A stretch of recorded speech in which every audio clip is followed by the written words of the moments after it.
seguimos con este tema, el último tema ya del curso, electrostática, aunque bueno, me ha dado por poner el título del tema en estas últimas clases, pero vamos, que de lo que estamos hablando ahora es de campo eléctrico. Lo que teníamos para hoy era un pequeño problema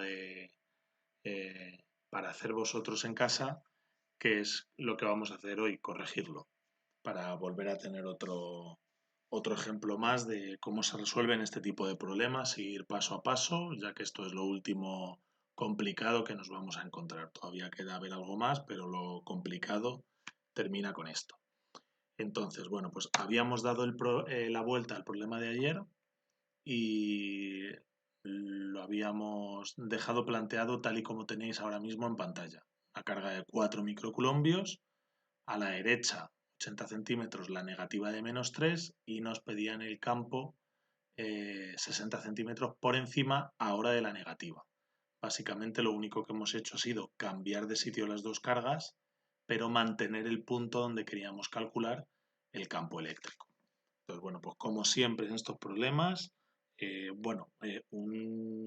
objetivo de este problema es ver que simplemente el hecho de cambiar las cargas hace que cambie totalmente el problema entero, prácticamente todos los números. Lo único que se va a conservar es la distancia del triángulo imaginario que se formaba y el ángulo que teníamos que utilizar. Todos los demás números cambian por completo.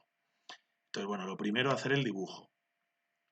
Ya vamos un pelín más rápido que de costumbre, porque ya es el tercer, cuarto problema que hacemos de esto, así que bueno, pues ya vemos claramente que me están pidiendo el campo eléctrico en este punto de aquí. Campo eléctrico, como hay dos cargas, pues cada una va a generar su campo eléctrico. Para pintar el campo eléctrico como vector, lo que me tengo que imaginar es que en el punto hay algo positivo. Pues la primera carga, que otra vez tomamos como referencia para hablar de primera y segunda, el orden de aparición en el enunciado, lo podéis llamar como os dé la gana, pues esto es un buen criterio, pues la primera carga, como es positiva, aquí en algo positivo lo que generaría sería repulsión, por eso la pintamos así. Y la segunda carga que aparece, que es la negativa, en algo positivo, generaría atracción y por eso la dibujamos así. Antes de ponernos a calcular cuánto vale cada campo, pues lo primero que nos damos cuenta, ya como siempre, es que como este campo es diagonal, pues lo primero que voy a tener es que descomponerlo en componente X y componente Y, al menos gráficamente, que es lo que tenemos en este dibujo. El campo diagonal descompuesto en componente X y componente Y. Y de momento ya con esto podemos ir tirando para calcular algunas de las cosas que hay que calcular. Aquí da igual, yo siempre me he saltado el orden, o sea, en orden sería calcular primero campo 1, luego campo 2. Yo me he saltado ese orden simplemente porque el campo 2, otra vez aquí, es más fácil de calcular porque es perfectamente vertical. Entonces, simplemente por eso le calculo antes. Pues ahora también, ya lo vemos en un solo golpe. Calculamos el campo con la fórmula del campo, pues K por Q entre R, el valor de la carga 2 menos 3 microcoulombios, pero como estoy calculando módulo de campo eléctrico, el signo me da igual, no le ponemos. Y la distancia de la carga negativa al punto son los 60 centímetros que me habla en el enunciado y que los tenemos que poner en metros. Y esto ya operando nos da 75.000 newton por coulombio. El siguiente paso sería esto, ponerlo como vector. Este es el valor del vector, pues ahora queremos ponerlo como vector. Como ese campo lo hemos dibujado vertical, va a llevar la J, y como lo hemos dibujado hacia abajo, hay que ponerle a mano un signo menos. Otra vez muy importante el tema del dibujo. De nuevo, una vez más, es el dibujo el que hace que aquí aparezca un signo negativo. Este signo negativo no es que salga de que la carga sea negativa. Es verdad que el campo va hacia abajo porque la carga es negativa. Entonces, el que la carga sea negativa atrae al punto, bueno, no es que atraiga al punto, sino que genera un campo vertical hacia abajo y por eso, por ir hacia abajo, le ponemos negativo. Pero en otras ocasiones hemos visto como cargas negativas generaban sentidos positivos. Entonces no es simplemente, pues si yo he puesto aquí un signo menos y me da lo mismo, está bien. No, no es por eso. No es porque si pones aquí un signo menos, entonces te aparece este signo menos. Es porque dibujas bien y al dibujar bien te sale hacia abajo y hacia abajo es negativo. Esto, perdonad que insista todos los días, pero que es lo básico y lo fundamental para hacer bien problemas de campos. Vale, pues lo siguiente sería ir a calcular lo que vale el campo 1. Otra vez ya estamos hartos. Una vez que llegamos aquí, me paro, es el primer parón, porque al ir a sustituir en la fórmula, necesito la distancia que hay de la carga 1 al punto y otra vez no la tengo. Entonces tendría que completar mi dibujo poniendo esa distancia y por teorema de Pitágoras calcularla, que es verdad que la teníamos ya calculada de ayer y era 1 metro, pero bueno, pues habría que calcularla. Aquí no lo había dicho hasta ahora, pero aprovecho para decíroslo. Obviamente no es que haya que hacer los problemas al pie de la letra exactamente igual a como los hago yo. De hecho, habitualmente, como todos los problemas de cargas suelen tener mínimo 2 cargas y te piden el campo, la fuerza, lo que sea, en un punto que suele estar por encima, por debajo de ellas y suele haber triángulos como este que está aquí pintado, al final tú te das cuenta que este tipo de distancias hay que calcularlas siempre.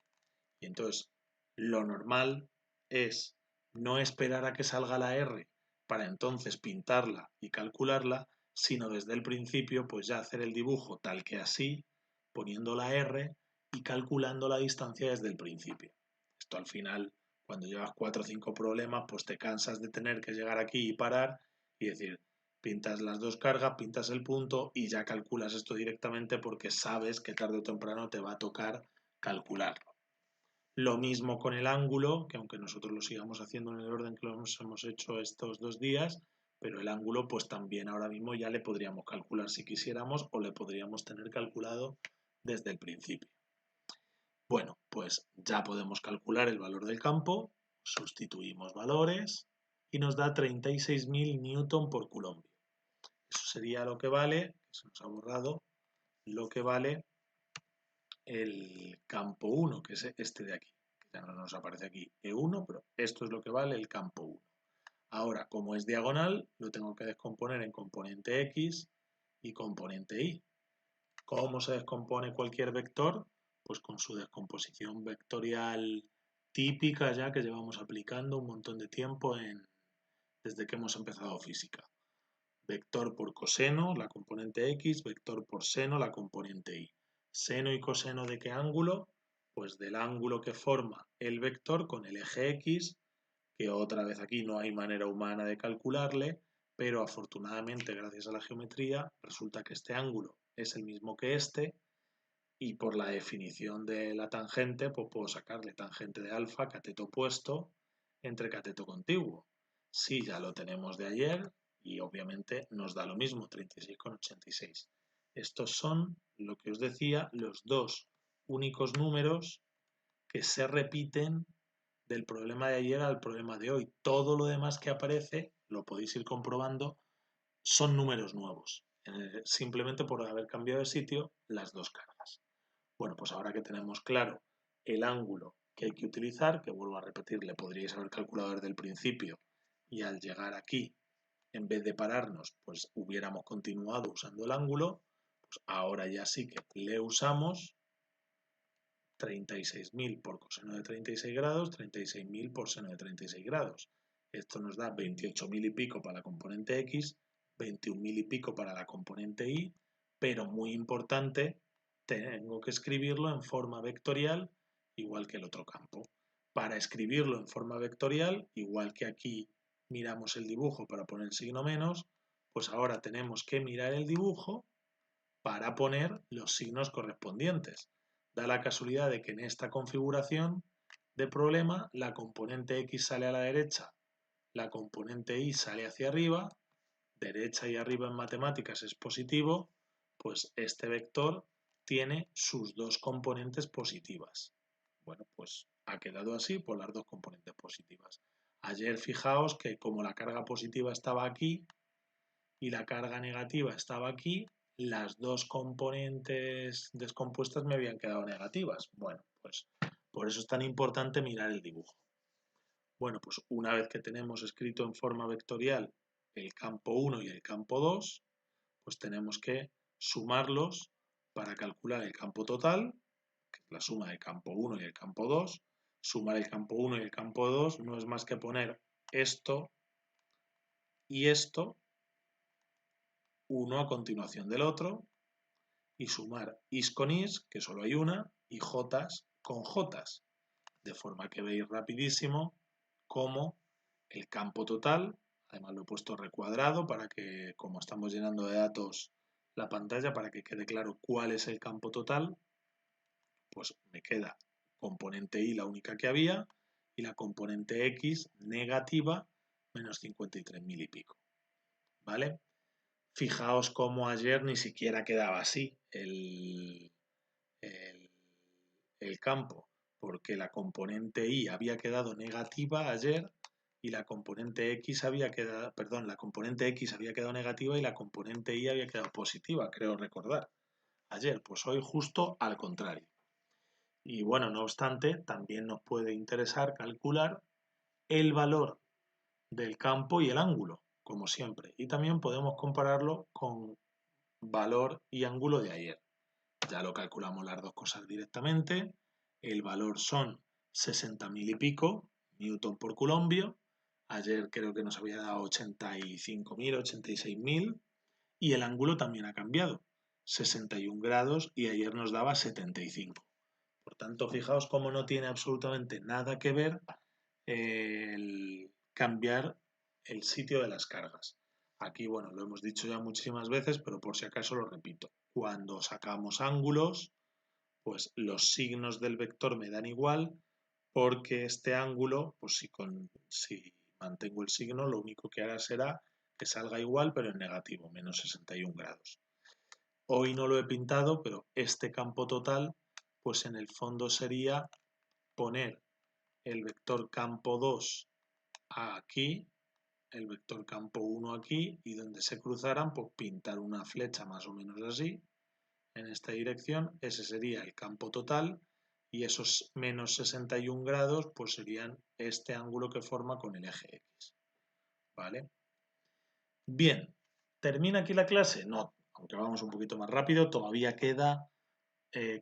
no es que sea muy importante, pero es lo importante de la clase de hoy porque es lo nuevo, que en el fondo es algo que hemos repetido ayer y ya no recuerdo si también antes de ayer. Bueno, ayer que fue cuando presentamos el campo eléctrico. Nosotros ayer insistimos mucho en que el campo eléctrico era una descripción alternativa a la ley de Coulomb para los fenómenos eléctricos. No sé si habréis visto alguno de los vídeos que están puestos al final del EVA en el tema de electricidad, donde precisamente habla de qué es un campo.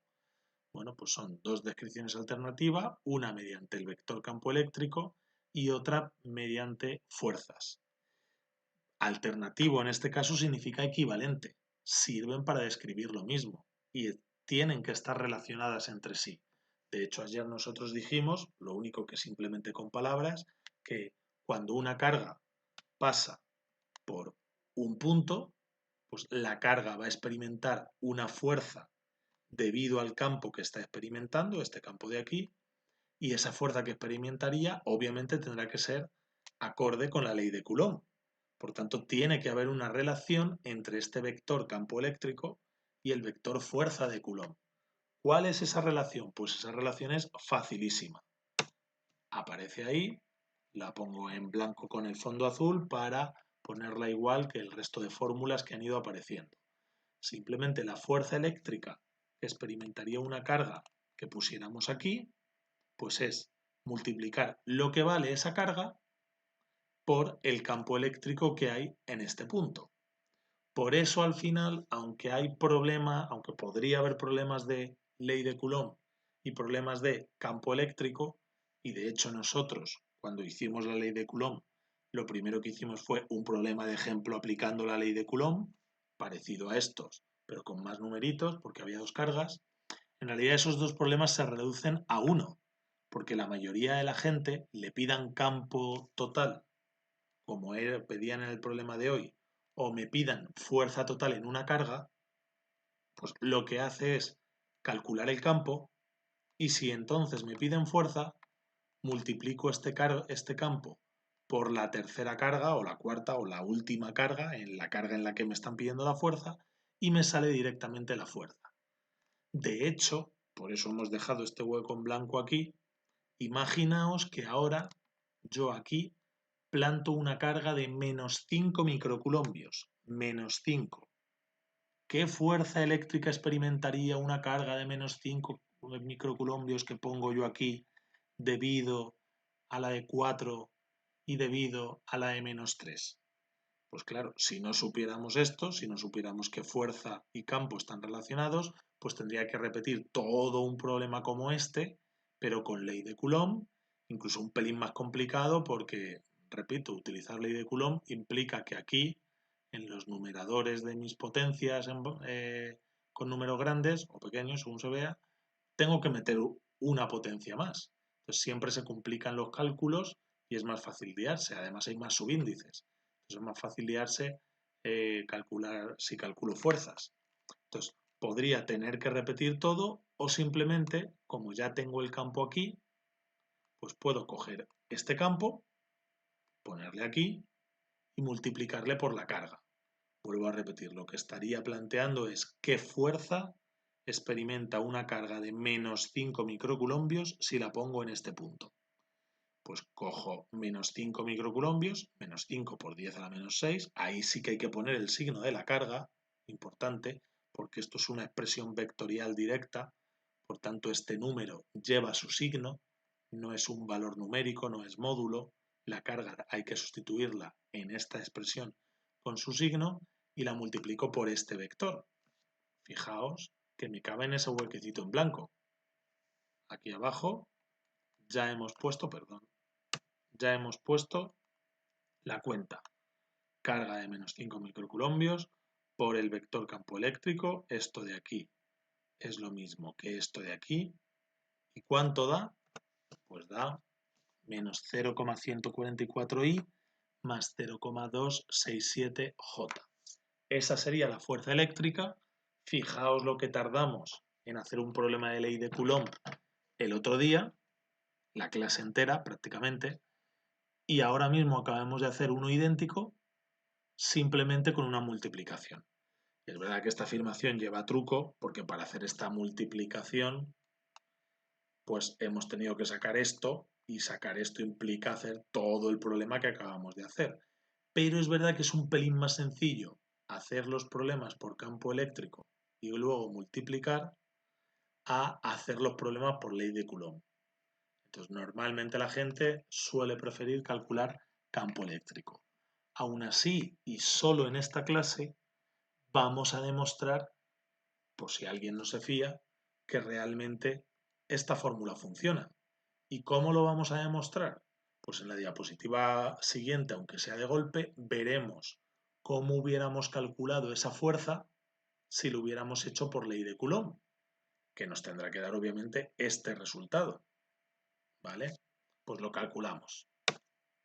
Aquí, para que nadie se pierda, pongo el enunciado, carga de 4 microcoulombios, que la vamos a tener por aquí, 80 centímetros a su derecha, otra de menos 3, y 60 por encima de la de menos 3, otra negativa de menos 5.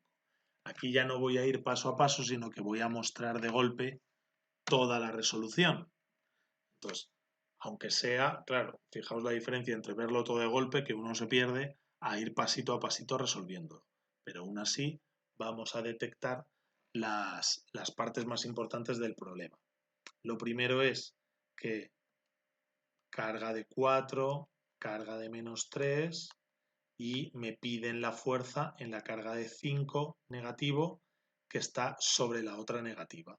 Pues esta carga va a experimentar dos fuerzas. Una debido a la positiva, como positivo con negativo se atrae, pues la fuerza la pinto así, y otra fuerza debido a la negativa, y como negativo con negativo se repele, pues la pinto así. Como siempre, pues me ha salido una vertical, fácil de calcular, y otra diagonal, que lo que tengo que hacer es descomponer en componente X y componente Y. Puedo empezar a calcular la más fácil de las dos. Fijaos, aquí lo he hecho al revés, he empezado a calcular en orden. He empezado a calcular lo que vale la diagonal. Para calcular el valor de la diagonal uso ahora ley de Coulomb, no la formulita del campo de la diapositiva anterior. Primera carga la de 4, segunda carga la de menos 5, aunque sea negativa la pongo positiva porque estoy calculando un módulo, y distancia, es verdad que habría que calcularla, pero bueno, la tenemos recién calculada, 1 metro. 1 metro. Eso me da un valor de fuerza de 0,18 newton. Esto es lo que vale esta fuerza de aquí, ¿vale? Que sería la fuerza 1,3, que aquí ni lo he puesto, aquí habría que poner fuerza 1,3. Bueno, esa F1,3 se supone que está encima de la punta de este vector.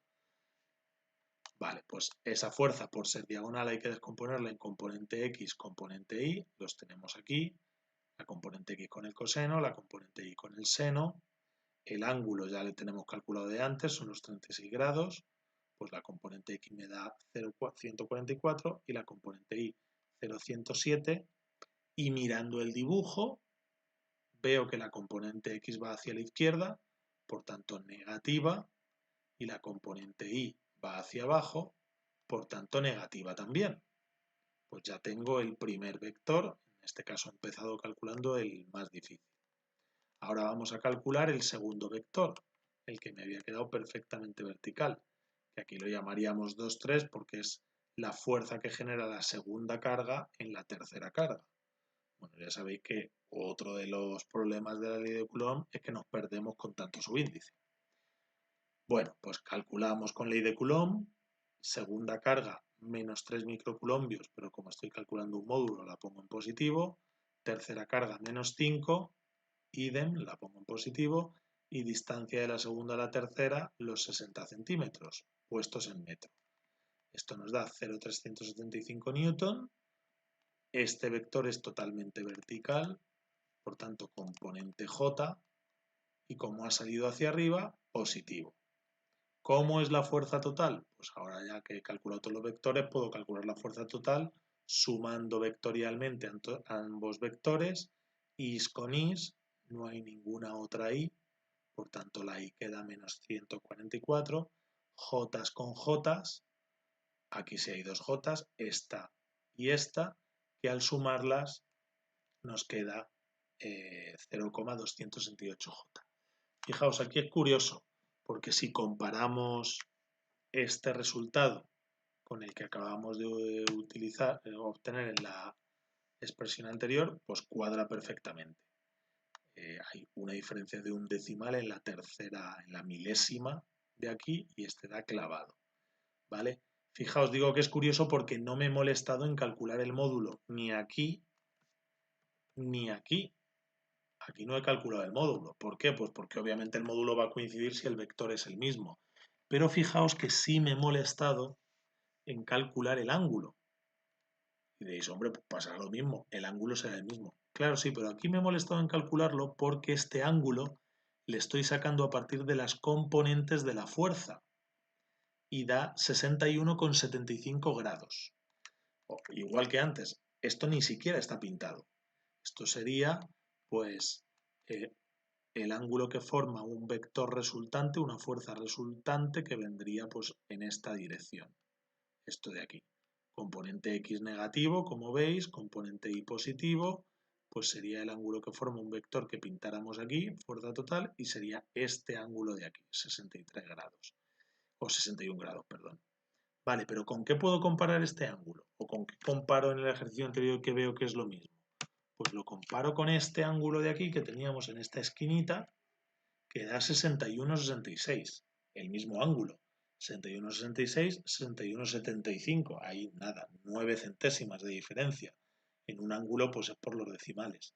Pero ¿por qué esto sí me he molestado en calcularlo y no el módulo? Pues porque este ángulo le saqué con el campo eléctrico. En cambio aquí lo he sacado con la fuerza eléctrica.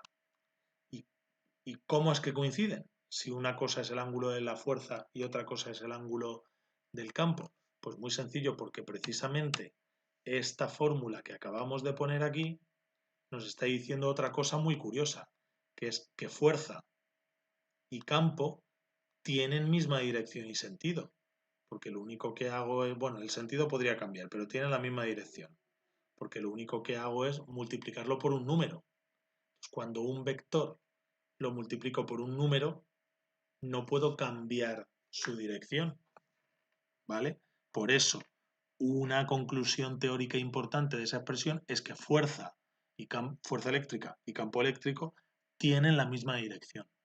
¿Por qué me he corregido a mí mismo diciendo que el sentido podría cambiar? Porque, hombre, el sentido puede cambiar según el signo de la carga. De hecho, es lo que ha pasado aquí. Aquí el campo eléctrico tenía componente Y positiva, componente X positiva, componente Y negativa, y como la carga que he plantado aquí es negativa, aquí en multiplicar, pues la fuerza tiene sentido contrario. Componente X del campo positiva, componente Y de la fuerza negativa, componente Y del campo negativa, componente Y de la fuerza positiva. Se han invertido los signos y eso significa sentido contrario. Pero el ángulo como tal no ha cambiado, porque la dirección no cambia. Bueno, esto lo mismo os habéis perdido, no lo habéis entendido, tampoco es que sea especialmente importante. Es una de las cosas que una vez más nos reflejan un poco la belleza que hay detrás de este tipo de expresiones físicas, matemáticas, y ya está, era para que lo vierais y os convencierais de que esa fórmula funciona. No es que nosotros la vayamos a utilizar especialmente, porque nosotros en lo que nos vamos a centrar es en calcular campos. Y bueno, pues con esto ya sí que terminamos la clase de hoy, que esta vez sí que ha quedado ya más reducida. Lo único que, para rematar todo el tema ya y hartarnos de campo eléctrico, vamos a mandar un ejercicio del libro, el ejercicio 8A de la página 396, que en realidad son 3 ejercicios en uno, porque en ese ejercicio 8 hay 2 cargas y nos piden el campo eléctrico en 3 puntos distintos. Entonces, en el fondo es como si me pidieran 3 ejercicios como los que acabamos de hacer. A ver, un poquito de cuidado hay que tener en este ejercicio porque la primera vez que lo leáis, lo mismo os resulta raro, porque en vez de deciros tengo una carga aquí y una carga allí separadas 80 centímetros, como os decía yo aquí, pues os dan las cargas situadas en coordenadas. Pues ya os decía, en vez de tengo una carga aquí y otra allí separadas 80 centímetros, te dicen tengo una carga en el punto menos 3,0 y otra en el punto 3,0. Y entonces tú a eso a priori lo lees y dices, uy, pues esto yo no lo he dado. Es simplemente que te olvides de coordenadas o que lo sitúes con coordenadas, pero que luego tú pongas distancias. ¿Qué distancia hay del menos 3,0 al 3,0? Pues 6. 6, no sé si son centímetros o metros, no dice nada el enunciado, pues son metros. Si el enunciado no te dice nada es que está todo expresado en metros.